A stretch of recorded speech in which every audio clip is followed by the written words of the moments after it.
یه سیم خفن از کالاف بریم با هم دیگه. فقط قبلش 2 بار بزن رو صفحه و منو ساب کن. به به پینگ و عشقه. خب الان دیگه درست شد، بریم قشنگ بازی کنیم، بهشون نشون بدیم کی کارش درسته. به این از این، اینم از این.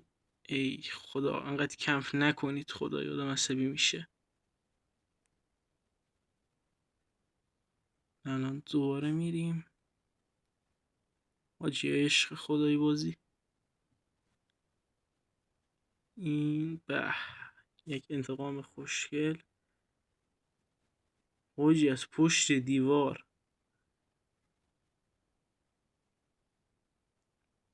خب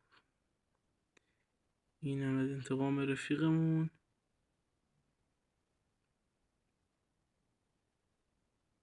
میخوام این کامنت های این سلاحمو بذارم واسهتون و اسمشو بذارم، حتما این ویدیو رو لایک و منو سابسکرایب کنید و زنگوله کنارشم فعال کنید تا اگه ویدیویی گذاشتم حتما با خبر شید. خب به به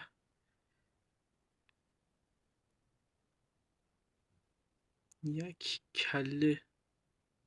به بریم عشق خدایی بازی. بام.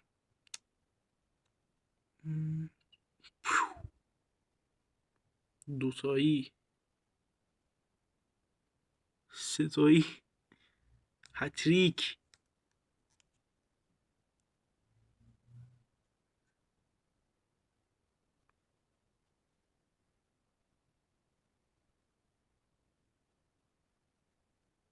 یعنی خدای از این سگا استفاده نکنید که واقعا مردم فوشتون میدن، درست نیست به خدا.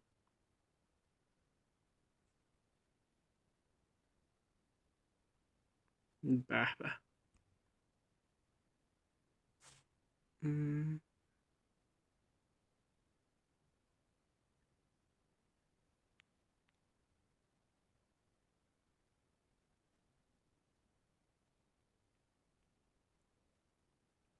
اینم از این هدشات.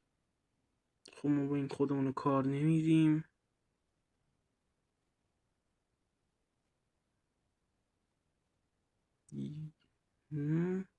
به